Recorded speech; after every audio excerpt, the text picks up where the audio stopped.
Setelah kehilangan Marc Marquez, kini Repsol Honda tengah mencari pembalap baru pengganti Marquez dan rumor mengarah ke Fermin Aldeguer. Fermin Aldeguer saat ini membalap di kelas Moto2 dengan tim Speed Up Boscoscuro. Saat ini dirinya mengantongi 2 kemenangan dan duduk di peringkat 6 klasemen sementara Moto2. Rumor Aldeguer ini mencuat setelah Repsol Honda kesulitan untuk mencari pengganti Marquez dari kelas MotoGP. Beberapa opsi seperti Maverick Viñales, Johan Zarco, dan Miguel Oliveira tidak bisa pindah ke Repsol Honda karena sudah mendapat kontrak dari tim lain. Sementara pembalap seperti Fabio Di Giannantonio dan Luca Marini juga dikabarkan didekati Repsol Honda. Namun kedua pembalap tersebut belum dapat dipastikan merapat ke Repsol Honda. Maka pilihan merekrut pembalap muda dari Moto2 adalah opsi yang paling masuk akal bagi Repsol Honda. Selain karena harganya masih murah sehingga Honda bisa memaksimalkan finansialnya untuk mengembangkan motor, pembalap dari Moto2 juga belum pernah membalap dengan motor lain di MotoGP, sehingga Honda akan menjadi pengalaman pertama untuk pembalap tersebut. Mengenai Fermin Aldeguer, Fermin adalah pembalap yang berbakat dan masih muda. Karirnya di kelas junior sangat cemerlang dan itu menjadi salah satu alasan mengapa Repsol Honda meliriknya. Maka dari itu inilah perjalanan karir Aldeguer dari kelas junior sampai dengan sekarang.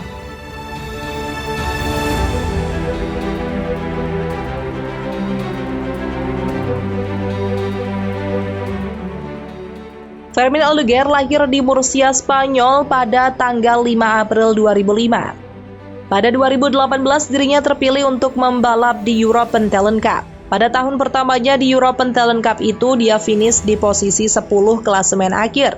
Hasil baiknya ini kemudian membuat dirinya kembali ikut di Talent Cup pada tahun selanjutnya. Tahun 2019 Aldeguer kembali mengikuti Euro Talent Cup. Kali ini performanya mengalami kenaikan dan dirinya berhasil finish di peringkat 3.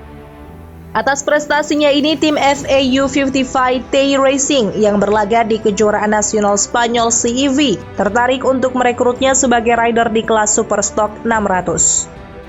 Sebagai pembalap jebolan Talent Cup dan seorang rookie, tidak banyak ekspektasi yang diberikan oleh tim kepada Aldeguer.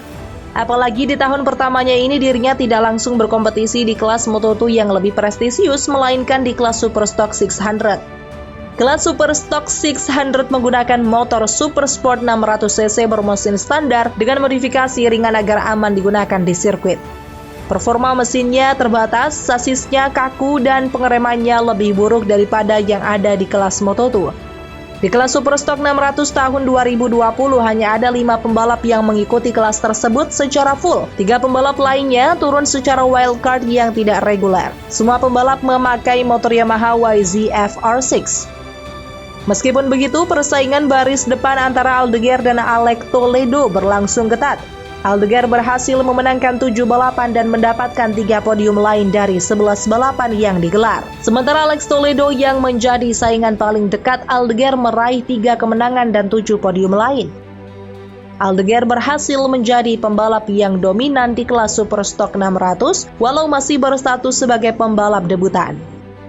Hal ini melebihi ekspektasi semua orang termasuk dirinya sendiri pada waktu itu. Pada akhir musim Aldeguer unggul 16 poin dari Toledo dan meraih gelar juara CEV Superstock 600 tahun 2020. Musim 2021 Aldeguer pindah ke CEV Moto2. Kali ini dia pindah ke tim Boscoscuro Talent Team dengan Alonso Lopez sebagai rekan setimnya. Dari 11 balapan, Aldeguer meraih 9 kemenangan dan 2 podium lain di posisi kedua.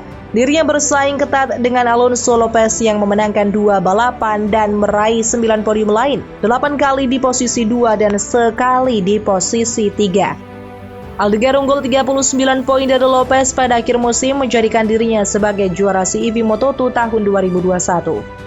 Di saat yang bersamaan saat berkompetisi di CEV Moto2, Aldeguer juga membuat debut internasionalnya di kejuaraan Moto2 2021. Waktu itu Moto2 masih berstatus World Cup dan belum World Championship sehingga keikutsertaan Aldeguer di Moto2 belum terhitung sebagai kejuaraan dunia penuh. Namun merupakan debut kejuaraan pro internasional pertamanya. Bersama tim Aspar Moto2, Aldeguer sukses mencetak pole position di Moto2 Austria. Meskipun tidak meraih kemenangan atau podium, namun Aldeguer berhasil menduduki peringkat 9 dengan 51 poin. Di saat yang bersamaan, karena prestasinya di CEV Moto2, Bosco Scuro beberapa kali menurunkan Aldeguer sebagai wildcard di kelas Moto2. Tercatat pada musim 2021, Aldeguer turun sebanyak 8 kali, 2 kali mencetak poin dengan finish posisi 7 di GP Aragon sebagai hasil terbaik. Pada akhir musim, Aldeguer duduk di peringkat 25 dengan 13 poin. Musim selanjutnya di tahun 2022, Aldeguer promosi secara penuh ke Moto2 bersama tim Bosco Scuro. Musim 2022 merupakan musim yang sulit bagi Aldeguer. Dirinya terlihat kesulitan di beberapa sirkuit, terutama sirkuit luar Spanyol. Walau begitu, Aldeguer berhasil mencetak pole position di balapan ketiganya pada GP Argentina. Pole position lain menyusul di GP Australia. Meskipun belum mendapatkan podium, Aldeguer berhasil 2 kali finish di posisi 4. Pada akhir musim, Aldeguer duduk di peringkat 15 dengan 80 poin. Musim 2023 ini Aldeguer masih bersama Bosco Scuro. Sebuah prestasi tersendiri, masih bertahan bersama tim yang terkenal sering mendepak pembalapnya jika underperform. Pada awal musim, performa Aldeguer tidak begitu bagus, namun sedikit demi sedikit performanya mengalami peningkatan.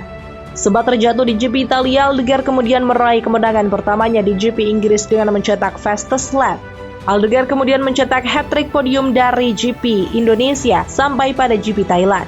Dia juga mencetak pole position berturut-turut dari GP Australia dan Thailand. Kemenangan di GP Thailand membuat dirinya naik ke peringkat 6 sementara dengan 137 poin. Musim 2023 masih menyisakan 3 balapan, mampukah Aldeguer mencetak kemenangan lainnya?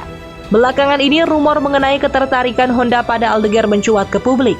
Setelah dipastikan kehilangan Marc Marquez musim depan, memang Honda tengah bersusah payah mencari pengganti Marquez. Beberapa pembalap di kelas MotoGP berusaha Honda dekati, salah satunya adalah Maverick Viñales.